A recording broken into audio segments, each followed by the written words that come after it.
Hi, this is Gordon Parker from Michigan Tech University, and in this video we're going to cover impulse response of dynamic systems.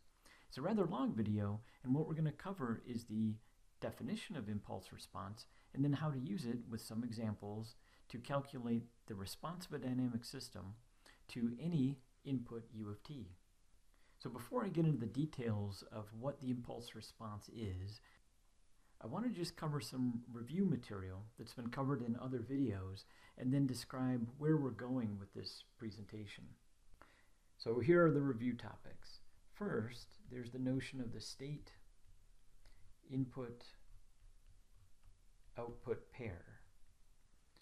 What this gives us is a convenient notation for saying that if we know the initial state vector x and we know u of t, in general a vector, for all t greater than or equal to t0, then knowing the dynamic system, we can calculate the output y of t, again for all t greater than or equal to t0. Now the other thing that we have to keep track of is that we know that all linear systems satisfy two properties, and that is homogeneity. And here's what homogeneity is in terms of our state input-output pair notation. If we have some scalar alpha times the initial state vector x at t0, and then we also take alpha and multiply it by the input u of t, again for all t greater than or equal to t0, then the output is equal to alpha times y of t for all t greater than or equal to t0. I'm going to stop using that detailed notation of for all t greater than or equal to t0 just to compact things down a bit.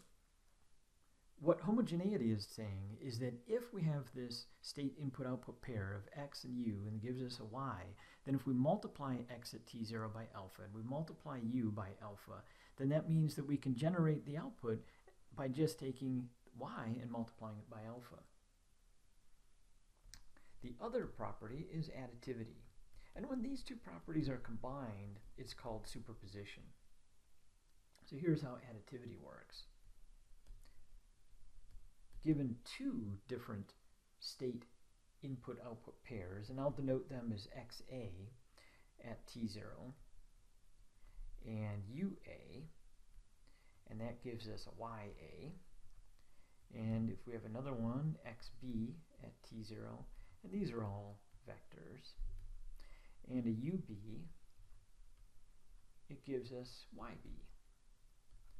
So we have that, and then if we form this, xa at t0 plus xb at t0, and ua plus ub,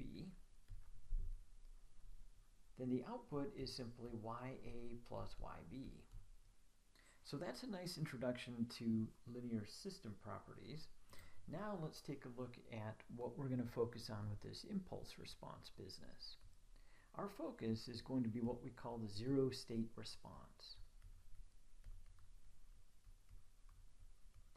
And using our favorite notation, what that means is that x at t0 is identically equal to 0. And we have some u of t, and that gives us a y of t. And a little bit later, maybe we'll use some notation for that y of t with a subscript zs to indicate it's the zero state response. But for now, we'll just leave it as y of t. And the approach that we're going to use in the remainder of this is we're going to do single input, single output systems first. And what we're going to end up with is that the output of that dynamic system, y of t, is equal to the integral from t0 to t of some function gt tau multiplied by u tau d tau. And this is our impulse response function.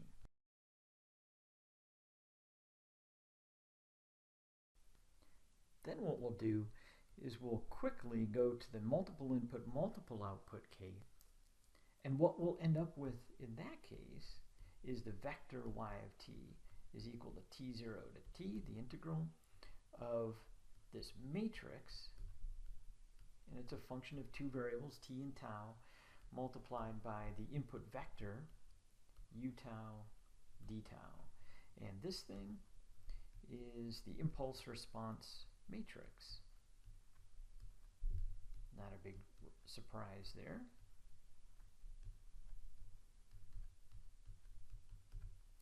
And one last thing before we get started, just a few comments. First off, let's just talk about the physical meaning of this impulse response function. Even though we haven't formally defined it yet, this will help, I hope, give a little bit of understanding as to where we're going. What it means is that we're going to let u of t equal an impulse. And we haven't even really defined what an impulse is yet, but you may have encountered it in some other classes. But imagine taking a hammer and smacking something with it. You've just applied an impulse to something. So we'll let u of t be an impulse applied at the time t equal tau seconds. G t tau is the resulting output. So experimentally, you could then see how you could create impulse responses of a dynamic system. So if we were to look at this as a plot, here's g t tau, and I'll just use this spike, boom, like so, applied at time equal tau seconds, and the resulting response might look like this. It'd be 0. Up until that impulse occurs, it might jump up and then decay out like so. It's kind of a rather poor looking exponential decay, but that's what I was trying to achieve. Now, another comment. We can think of the impulse response function as that it's a property of the system.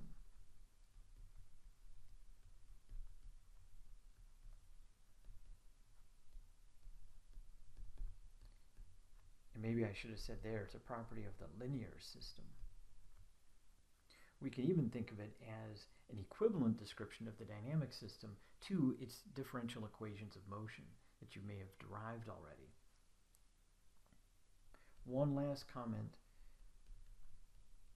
For a linear time invariant, so I'll abbreviate it like that, linear time invariant system, it's related to the system's transfer function. And it has to be, right?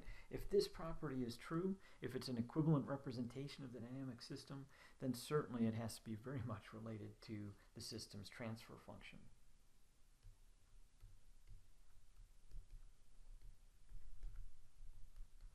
And I'll use some funny notation for transfer function like so. So in other words, if we had a ys over us, right, an output over an input, and that's equal to the system's transfer function, well, that is equal to the Laplace transform of the impulse response function gt0. That is, we've let the impulse occur at time equals 0. Well, let's get to it. So the first thing we're going to do is really just do a little bit more review in terms of decomposing a dynamic system's response into a couple different pieces. So I'll call that response decomposition.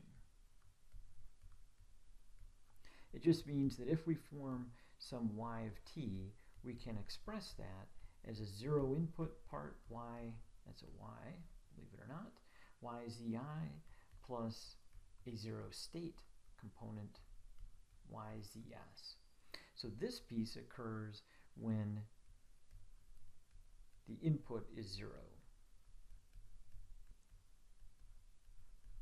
And this part occurs when the initial conditions are 0.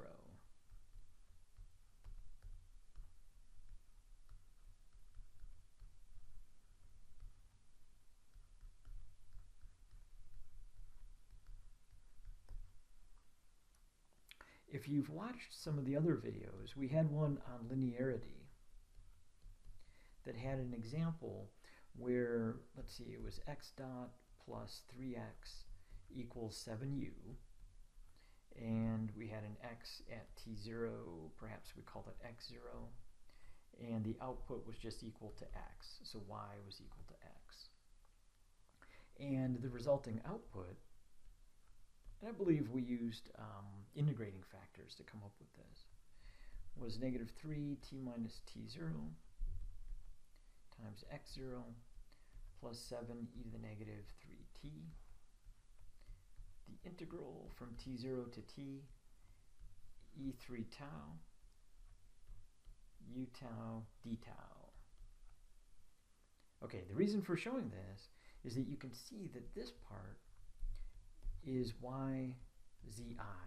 That is, if I let the input, this, equal 0, then all I get is this response. And similarly, this is the 0 state response. Now, going back to our handy state input output notation, what it says is that x t0 ut equals 0 gives the 0 input response, and similarly x t0 equals 0 and u of t in general not equal to 0 gives the 0 state response. And what we're going to be focusing on in the remainder of this video is this response. Now, the approach that we're going to take to get to our impulse response function is we're going to start with the unit pulse function and get a unit pulse response function. And then we'll work a little bit of magic and get that down to the impulse response function. Okay, so a unit pulse function, what does that look like? Well, we'll denote it with this notation. This is a delta with a subscript capital delta. And here is our unit pulse. It looks like a pulse. Its width is delta, and its height is 1 over delta. The pulse starts at time ti, and it ends at ti plus delta, like so. And let's see, one note.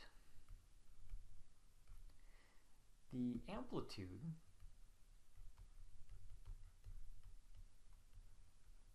of the quantity delta times our unit pulse function is equal to 1. Well, it's only equal to 1 when the function is on. And you can see that simply by taking this height and multiplying it by that width. And of course we get 1. Now, what we're going to do is we're going to approximate our input u of t using time-shifted pulses.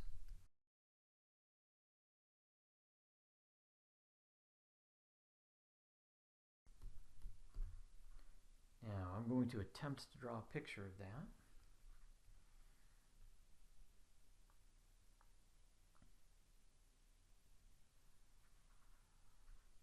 There's our function, and what I'll do is break this time axis up into a bunch of little pieces. This is our u of t, and let's say that this height is 4. I don't know that we'll actually use that, but let's just do that anyway. Now what I'm going to do is I've broken the time axis up into equally spaced points, and if I go up here, I can put a dot at each one of these points. I should get one right at the top, there, and about there. Now, if I draw in the pulses, what we get is this.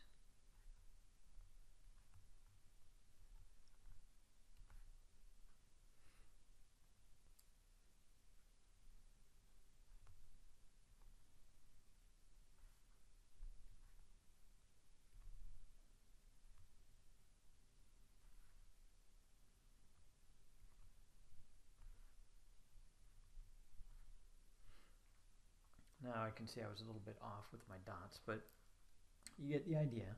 These are all of our time-shifted pulses, and we can approximate that input u of t with those quantities. So our resulting u of t looks like this. It's the sum over I, however many pulses that we've used, of u at ti, that's all these little dots, all these levels, multiplied by our unit pulse function, t minus ti, multiplied by delta. So this part are the amplitude equal 1 pulses, and this is how we're scaling them based on the particular input that we're working with. Now, the next step is to show that for any u of t, we can approximate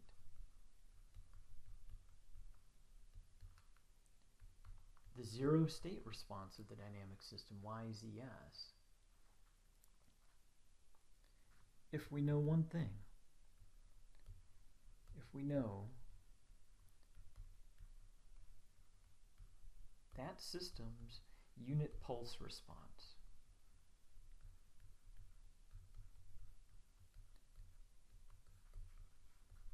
Now, in the introduction, I described what the impulse response function was physically, right? You hit it with an impulse and you get this response, and you apply the impulse at time equal tau. Well, you can imagine what the unit pulse response is.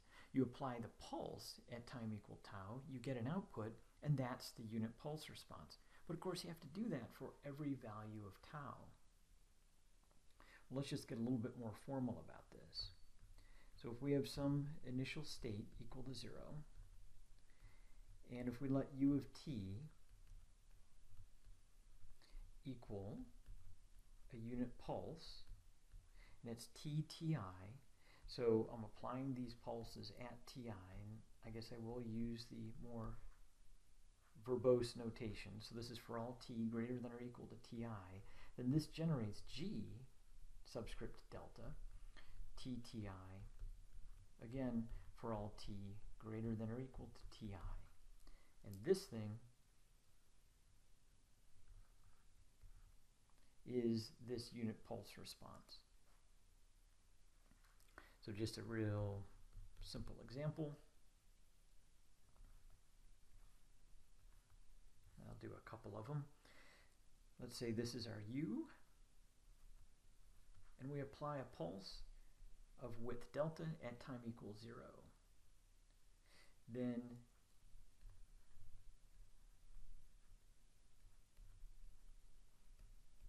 the unit pulse response for the second argument ti equal to 0 would look like, well, depending on the dynamic system, it might look like this. Right, so it jumps up at 0, and then in this case decays out exponentially. They don't always have to do that, but that's one example. Now, let's say we then apply the pulse at time equal 2 seconds, and so this is 2 plus delta, and that's our u. Then what we get for the unit pulse response function g delta t comma 2 is something that might look like this. Now, I'm going to try to draw this a little bit differently than this function. Notice I drew this one so it decays out rather fast, and this one decays out more slowly. The situation where this might occur is if your linear system is time varying. And so when you apply this pulse, determines the response of the system. For time invariant systems, these two responses would look the same, they would just be shifted in time. Now let's get on to approximating that zero state response, YZS. And now we finally get to go back and use some of our linearity information. First, we're going to use homogeneity. And actually, just remember what we did with u of t is it is approximately equal to the sum, And let me rearrange this just a little bit. Delta UTI times lowercase delta with an argument t minus ti. So there's our approximation to the input u. Now here's how we'll use homogeneity. Just remember that this, our unit pulse function, when set as the input, gave the unit pulse response function, g. So if we have the input comprised of a series of these functions, all multiplied by different scalars, delta times UTI, we can use homogeneity. That is, for every pulse in that series,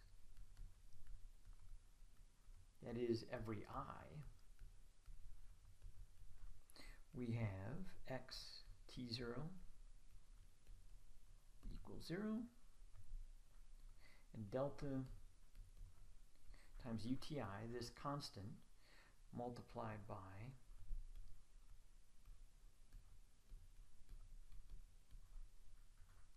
the unit pulse function, it's going to provide us with this, the constant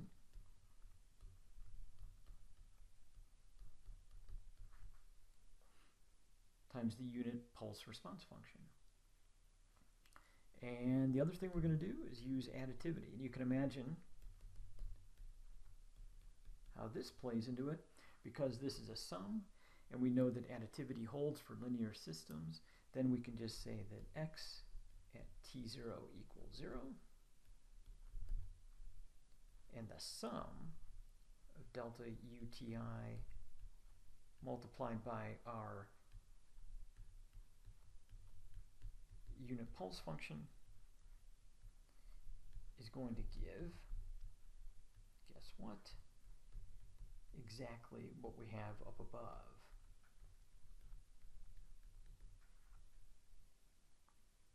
Now, compare that to what we were striving for.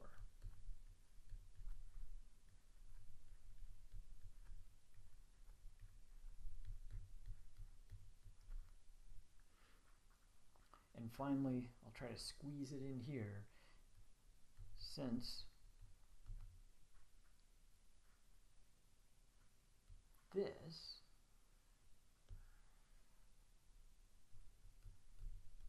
is an approximation to u of t, then this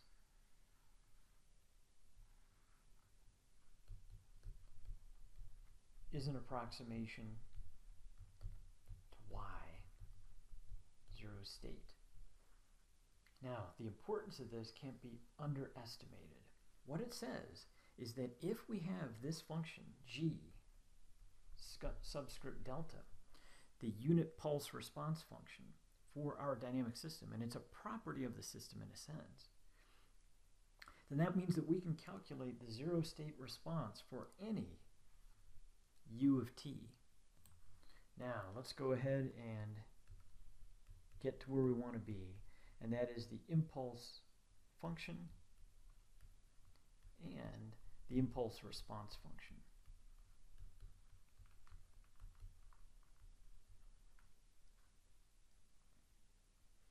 Okay, so first,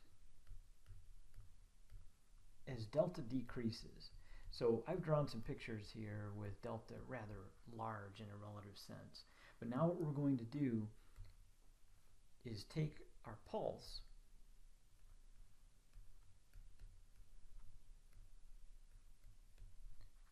this was ti, this is ti plus delta, and this was t minus ti here, and we're going to shrink down delta.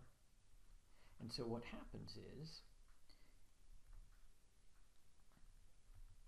you get a very sharp spike occurring at ti, and this is our impulse function. and it occurs at tau seconds. So the argument here is t minus tau. So that means that really this, ti, is tau. Now, this little arrow notation is really a conceptual way of describing the impulse function.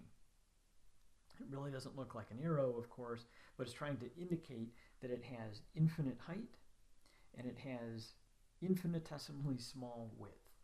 Now, to go from the approximate solution that we had on the previous page to the true solution to the system using an impulse response function, what we're going to do is let delta decrease. And when we do that, a few things happen with the summation notation that we had on the previous slide.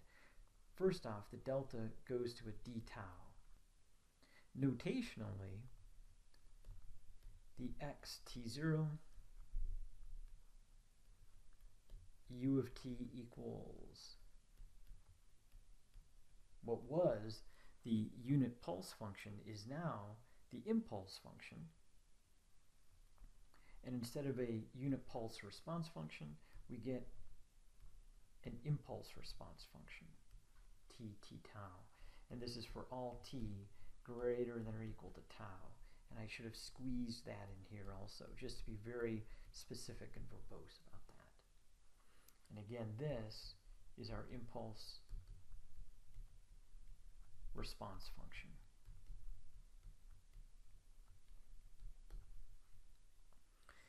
Now, the other thing that happens is that the summation that we had in the previous slide becomes an integration from negative infinity to infinity. And the u, ti, now becomes the continuous function u tau. And finally, y of t, and actually this is the zero state response, then becomes the integral from negative infinity to infinity, gt tau, u tau, d tau. And that result is worth one box. So here again, if we have this impulse response function, and we have to make sure that we have it for every value of tau, which is important when the system is time varying, then we can compute the output of this system for any input u of tau. There's just a couple more modifications to this to get to the final result. If the system that we're dealing with is causal, which means that the output at any t is not dependent on future time, and that's typically the case, unless perhaps you're a time traveler, then the result from the previous page becomes this.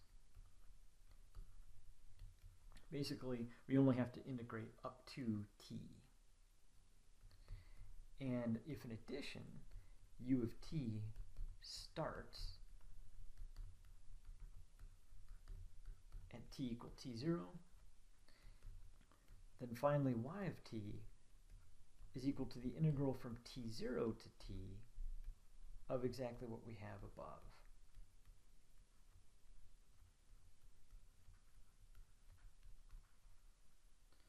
And what this means is that the u might look something like this, where this is t0. And this is what we had in the introductory slide. Now, as promised, that was for single input, single output systems. For multiple input, multiple output, what we get is this. The vector y at t is the integral from t0 to t times the matrix t tau, u tau, d tau. And this is the impulse response matrix. It's R by M, where R is the number of outputs and M is the number of inputs.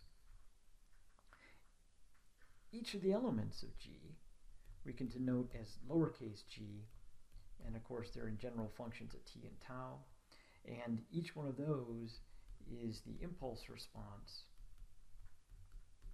So I'll use a little abbreviation here. Impulse response function of the ith output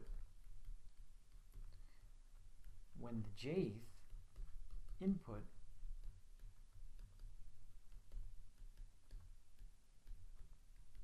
is an impulse.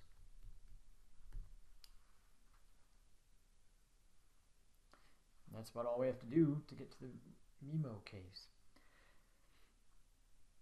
And one last special case, which is the linear time invariant, LTI. And it goes like this. For the scalar system, we have the integral from t0 to t of g t minus tau. It's now only dependent on one argument. That is, if you were to form the impulse response function for a linear time invariant system, your function would always have t minus taus occurring in that way. And so you could replace the t minus tau with any variable you like. And so we get that. And for the MIMO case, it's very similar.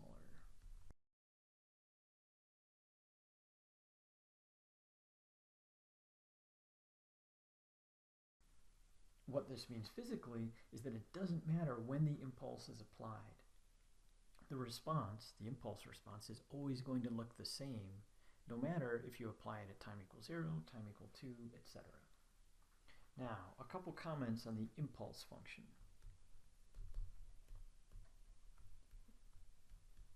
T minus tau. Conceptually, we can think of it as an infinite spike that occurs at t equal tau seconds. And I made a plot of that before, so boom, like so, at t equal tau seconds.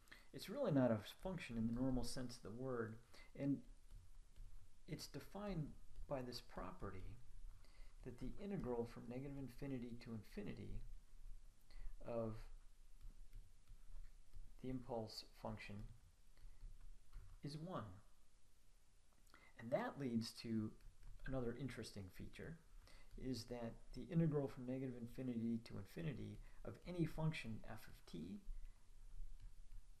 times the impulse response function occurring at t equal tau is just equal to that function evaluated at t equal tau seconds.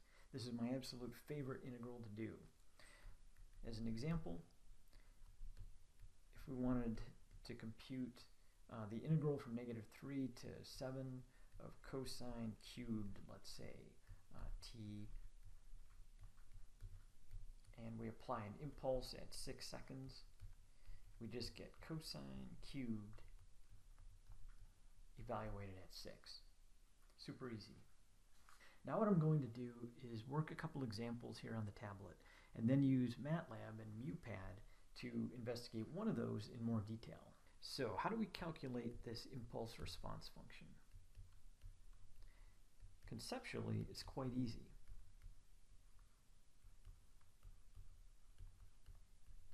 And we'll look at a couple different ways to do it. So all we have to do is let u of t equal an impulse that occurs at some general time, tau seconds.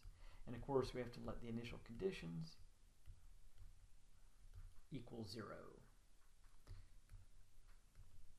And then we solve the differential equation. So for example, if we had x dot plus 3x equals u, then we let that be t minus tau. And let's say our output is just y equal x. We'll let the initial conditions equal 0, and we can use our integrating factor approach to solve this stinker. So our integrating factor would be e to the integral 3 dt, or e to the 3t. And we get the 3 from here. So what that means, when we multiply this equation by the integrating factor, we can rewrite it as d dt e3ty equals E3t t minus tau. And then we integrate both sides. So let's just do that. So we'll go from t0 to t. And I have to introduce a different variable here. How about capital T?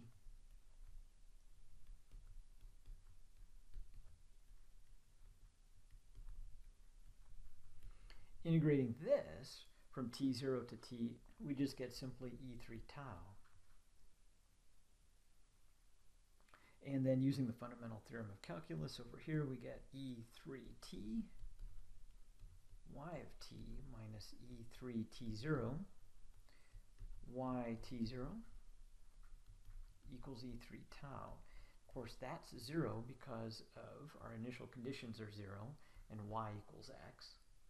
And so now we can solve for y of t, and it's e to the negative 3t, e to the 3 tau, which is e to the negative 3t minus tau. So gt tau, which in this case, because it's a linear time invariant differential equation, can be written as gt minus tau, and sure enough, wherever we see a t, we really see it as t minus tau. We just get e negative 3 t minus tau. And that's it. The impulse response function is much related to the system's transfer function. Well, let's look at that. So here's our dynamic system again. If we form the transfer function,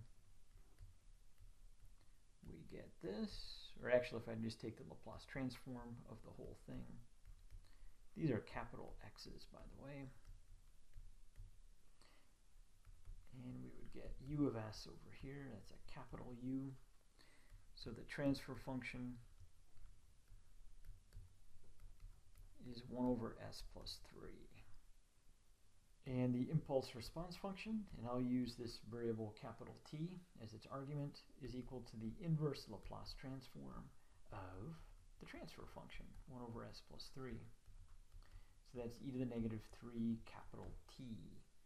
And now I can replace that capital T with a t minus tau, since the system is time invariant. This only works, by the way, this transfer function business, if the system is linear and time invariant. Perhaps an easier way to get to the impulse response function. Now, one last example, and we'll set it up here, and then we'll go into MATLAB to explore it in more detail. So let's take this case, y double dot plus 3y dot plus 2y equals 5u, and the initial conditions are 0. It's the 0 state response.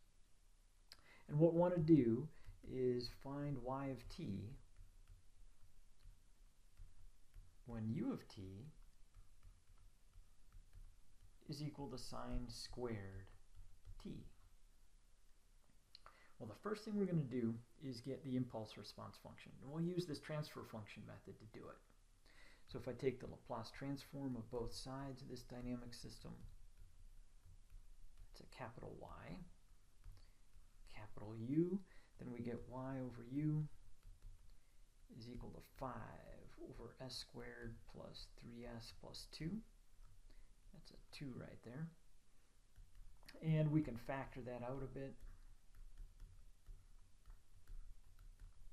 like so. And we can go to our partial fraction expansion. So what I want to do is get an inverse Laplace transform of this. So in this case, let's see, A, if I remove that term and let s equal negative 1, I'll get 5. And for B, if I remove that term and let s equal negative 2, I'll get negative 5. So y over u is equal to 5 over s plus 1 minus 5 over s plus 2. So g of some variable capital T is 5 e to the negative t minus 5 e to the negative 2 capital T. And now I can express this as t minus tau 5e to the negative 2 t minus tau. There's the impulse response function. And now I have to evaluate that integral to get y of t. Recall this, that y of t is equal to the integral from t0 to t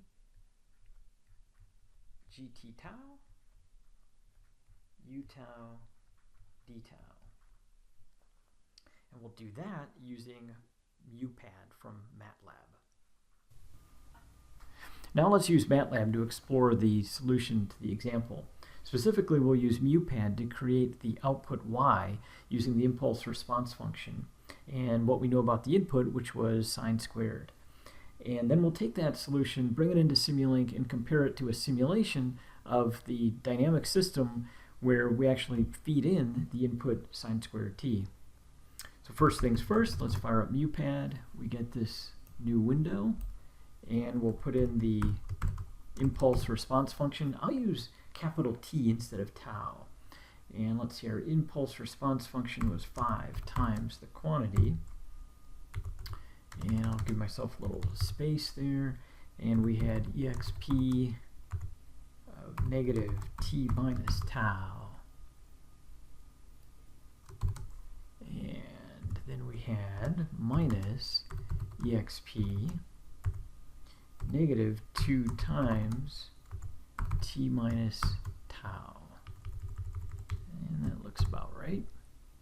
And there it is. Okay, and our input was u of tau, and that was sine tau times sine tau. Beautiful. And now let's create the output. And let's see, we'll do the integral of gt tau times u tau, and we'll take that from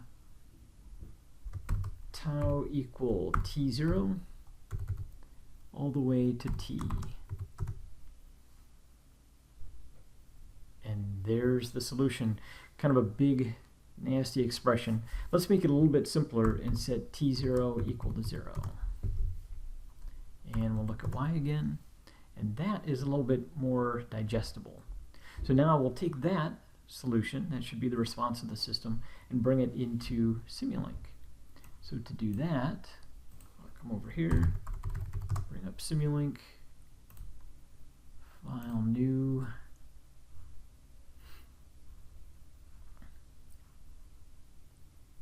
and I'll get my mupad window up at the same time so that I can juggle those two around a bit. And the first thing we'll do is go to user-defined functions, grab a function, and what we'll do with this is we'll bring in the clock. That'll be our input. So time will be coming in as the input, and then we'll type in this expression into the function.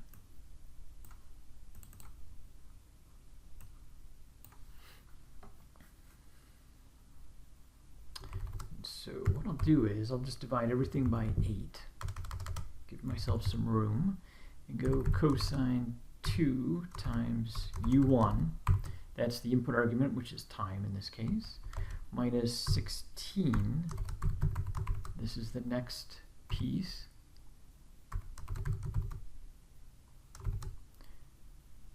and then plus 5 times exp, negative 2 times u1, minus 3 times sine 2 times u1, and plus 10. And that should do it.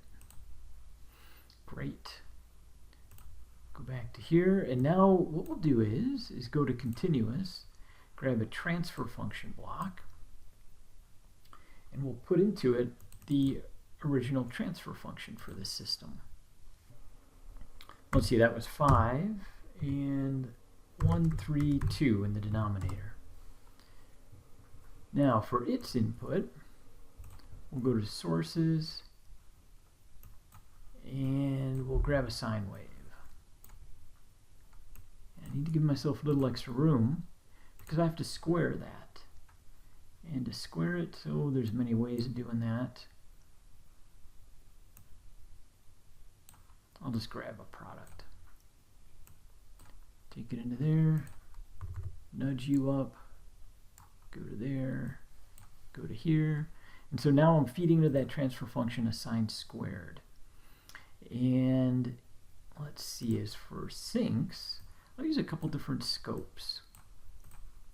Go to signal routing, grab a mux block, and I'll compare these two outputs. They should be identical. And I'll also subtract them. So I'll go back into math, grab an add block, double click, make this a plus and a minus so I can subtract these two signals. Boom, boom, another scope, boom. Okay. So here I have the clock coming in. This is our mupad generated solution. Here's a sine wave product, so we have sine squared here. Going into the transfer function, comparing those in a scope, differencing them to compare the errors in a scope. So we'll denote that as error, and this as outputs. And finally, let's go into the solver window, and let's see, we'll go to a fixed step size, and let's go to Euler integration, and I'll use a fairly small time step, 0.001 seconds, simulate that, and let's see what we get. It chopped off this front part because if I go into this little gear, the setup for this plot window, and I go to history, I can see that it's limiting to the last 5,000 points. We probably have that same issue here, so might as well take care of it. Beautiful. Rerun it. Look at that. A little bit of error, 10 to the negative third. And if we were to zoom in on here, we could probably see that small amount of error. There it is. Okay, so it should be an exact solution, and it is. But the problem is that this is being simulated. And what I mean by that is if we go in here, we're using Euler integration to integrate that second order transfer function. So if we bumped this up to, let's say, an RK4, it should be significantly more accurate. And this little test that I'm doing will verify for us that this error, 10 to the negative third, is really just due to the integration of this part of the simulation. Run it again, and look at that. Now we're down to 10 to the negative 13. So indeed, it was an integration error issue, and what we've seen here is that we can generate an output, y, using an impulse response function for any input, in this case sine squared, and it compares quite well to the simulated response. Now, so to summarize, we've covered a couple different types of functions, an impulse function, a pulse function, and then went through the process of approximating an output using a pulse response function and then taking that into an impulse response function and showing how we can generate the output for a linear dynamic system, whether it's time varying or time invariant, if we have the impulse response function. And all we have to do is solve this integral where we multiply the impulse response function by any input and integrate from t0 to t. So again, this is Gordon Parker from Michigan Tech University, and thanks for watching.